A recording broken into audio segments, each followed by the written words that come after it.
Sveiki visi, sveiki sugrįžę į mano kanalą.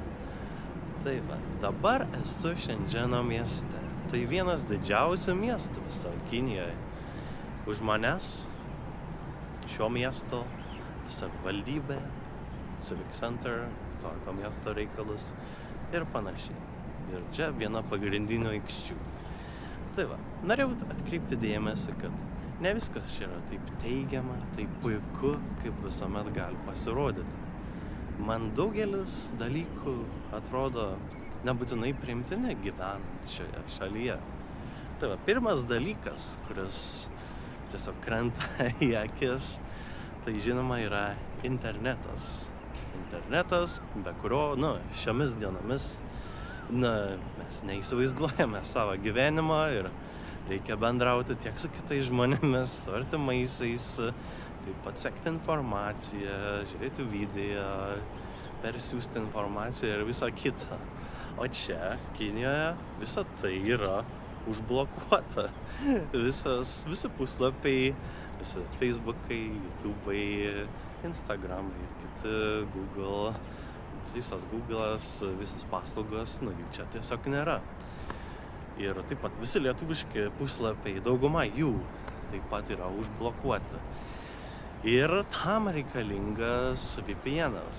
VPN paslaugas, jas reikia iš anksto tiesiog prieš vykstant į šalį geriausia įsiinstaliuoti programėlę telefone, kurią reikia atsisiųsti. Būna nemokami, aišku, bet būna ir mokamas paslaugas ir nemokama, aišku, veikia prasčiau ir taip toliau. Atrodo, gerai, turim tą VPN'ą ir čia jokių problemų nėra, tiesiog darai ką reikia ir tiek. Bet taip ne visada būna tiesa, nes kartais, kai pavasarį ar dar kada nors būna komunistų partijos koks suvažiavimas, tai jis tiesiog yra atjungiamas visiems ir tiesiog tu lieki be ryšio su visu išoriniu pasauliu, be kontakto, be komunikacijų, kas irgi nėra malonu. Tai va. O toliau, judant toliau, numeris 2 būtų, žinoma, maistas, kurį mes valgom taip pat kasdien ir jis labai skiriasi nuo lietuviško ar europietiško, nes yra tikrai kitoks, savotiškas ir pritrunka laiko priprasti tiesiog mūsų skonio receptoriams, nes čia maistas, man tiesiog vienas dalykas kliūna, tai kad jis yra aštrus ir man tas aštrumas nėra tai kaip pas mus Lietuvoje, ten būna kažkas aštru, paaštrinta, tai yra viskas gerai, okei su tuo, bet čia yra labai privaryta, pridėta daug pipiro, labai dedama, stengiamas, kad tikrai degintų, būtų aštru. Aš tiksliai nežinau tikslių priežasčių, kodėl taip daroma, bet tai yra populiaru. Žmonės čia be aštraus maisto, jeigu maistas neaštrus, tai ne maistas jiems. Jie valgo tik tai aštrų maistą, prie ko tenka kartais ir, pačiam valgant restoranuose ar su draugais prisitaikyti ir, aišku, po to skrandį kažkiek skauda. Tai va. Pats maistas ne tik kad aštrus, bet įvairus ir jie valgo, čia galima sakyti, ir visokius keisčiausius dalykus.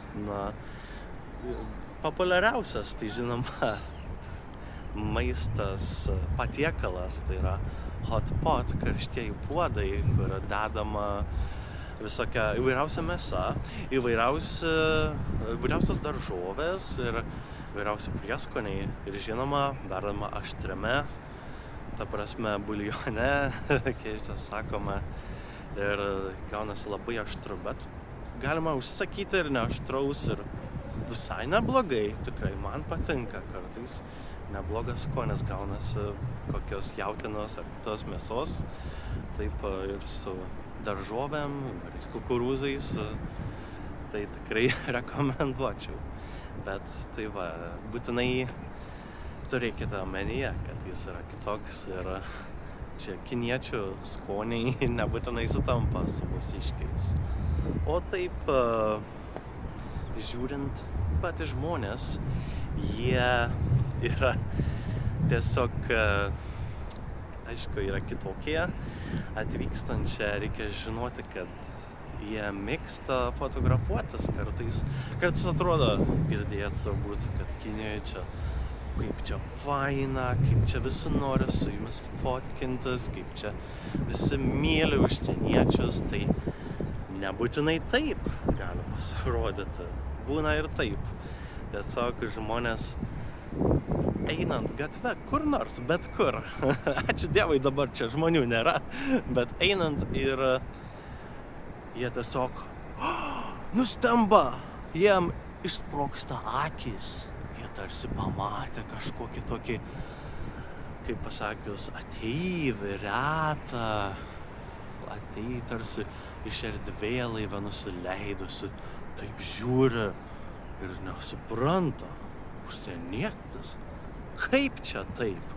Visi vaikai, visi suaugę, net ir suaugę, na tikrai, come on, net ir suaugę tiesiog, net ir bado pirštai žiūri, aptarinė, užsienietį, žiūrėk, čia užsienietį, kaip čia taip, aha, iš kurios čia šalies užsienietis, ką, ir čia visi tokie, būtent vaikai ateina, išsprogusiam akim, prieina, sako, čia tu užsienietis, tikrai, tai va, tai yra normali kasdienybė, kas nebūtinai visada yra malonu, tikrai, nes kaip pristoja, kai žiūri, spokso, stebi, tai ne visada yra, maloniausia patirtis, tai pasakius.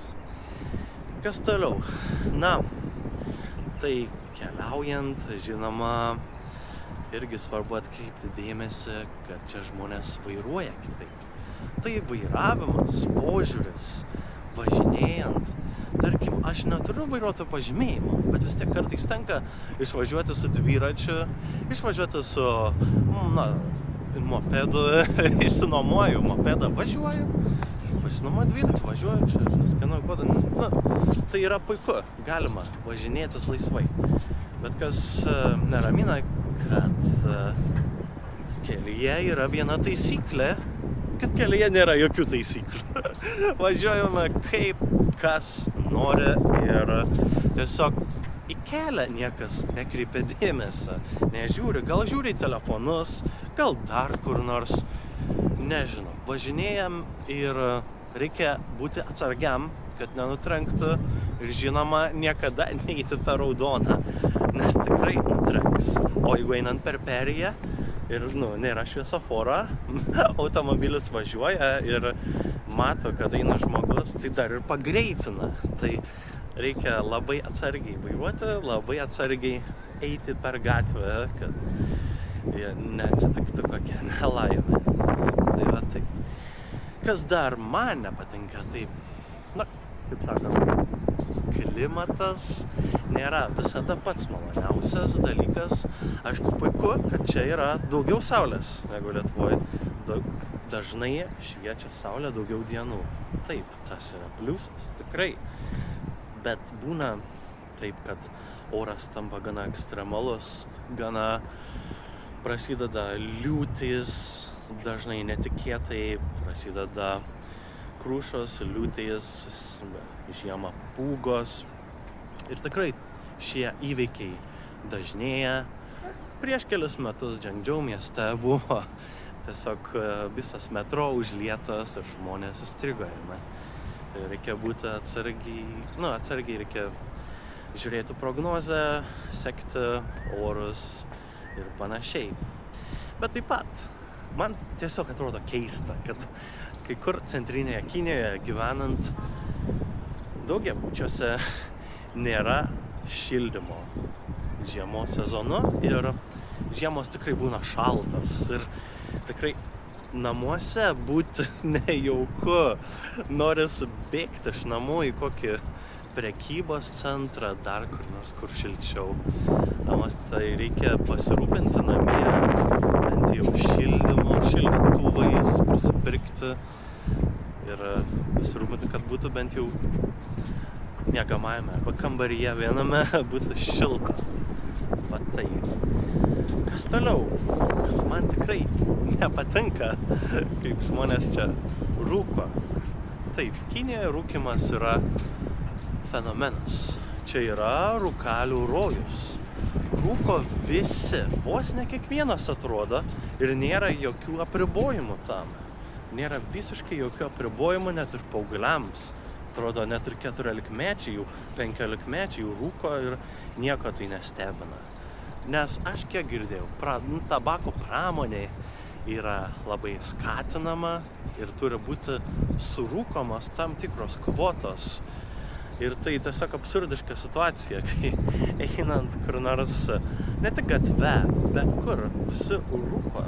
Einant į parduotuvėlę, tas convenience center ir convenience store ir visur kitur tiesiog pardavėjas rūko jums į veidą. Tai tikrai nėra malonu. Arba nuėjus į restoraną irgi rūkoma kartais, nuėjus į traukiniuose rūkoma, viešame transporte, kai kur stotyse, tiesiog visur ir tai tiesiog jūs automatiškai tampate rūkaliumi, nes irgi kai visi aplink rūko, einant gatve, arba aš išeinu į lauką, aš noriu pakvėpuoti grynų orų. Bet pasirodo, aš išėjau pakvėpuoti cigaretėmis, nuorūkomis, aplink rūkančių dūmais. Tai va, tokia situacija ir tiesiog tenka dėvėti kaukę vien nuo rūkymo, kad ir virusas praėjo, vis tiek tai nėra maloniausia patirtis. Taip pat pastebėjau, kad rūkoma net ir baseinuose. Buvo vienas įvykis atvejis baseine, tiesiog buvo kažkoks vyras, tiesiog sėdėjo baseine, džakuzyje ir jis paprašė darbuotojo to baseino, jis kažko paprašė. Darbuotojas jam atnešė cigarečių ir dar pridegė. Tai va, tad čia jau rūkymas nieko nestebina, yra absoliuti norma, kas yra tikrai prastai. Dar vienas dalykas tikrai vertas dėmesio, kaip mums užsieniečiams atvykstantiems į Kiniją, tai yra viešbučiai, nes dauguma jų tiesiog nepriima užsieniečių. Atvykstate į viešbutį ir jums sakoma, deja, mes nepriimame užsieniečių, tad eikite kur tik norite, tik ne čia. Eikite lauk, eikite kitur, tik ne pas mus. Nes tai tikrai yra sudėtinga gauti viešbutį kaip užsieniečiai, nors ir kad ir čia didmiestyje, kad ir Pekine ir bet kur. Tiesiog atvykstate į miesto centrą, į viešbutį, per kinietišką programėlę, užsirezervavus kambarį, tai jums tiesiog pasako, oi mes nepriimame. Tad tenka kartais kinietiškai skambinti ir kinų kalbą klausinėti. Sveiki, ar jūs priimate užsieniečius? Tikrai priimate? Taip, gerai, puiku, atvyksime. Tai va, būtinai turėkite omeny. Kartais net ir užsirezervavus viešbutį, būnant užsieniečius, užsienietiškų pasu, atleiskite, mes nepriimame užsieniečių, tad būna atveju, kai man pačiam tenka ieškoti kitos nakvynės, atvykus į vieną vietą, užsirezervavus numerį ir pasakoma, kad ne, tenka eiti ieškoti kitur. Ir taip tenka tikrai sugaišti daug laiko, ieškant vietos, kur pernakvoti ir tai žymiai apsunkina keliones šioje šalyje. Būtinai irgi apie tai pagalvokite, ar verta, kur verta ir būtinai susisiekti su viešbučiu. Susisiekti su viešbučiu yra būtina prieš apsistojant. Na, o kaip su vizom? Tikrai verta paminėti. Mano galva, situacija nėra labai sąžininga Lietuvos atžvilgiu, kai vakarų valstybėms, kai Prancūzija, Vokietija, Britanijai yra bevizis režimas 2 savaitėm.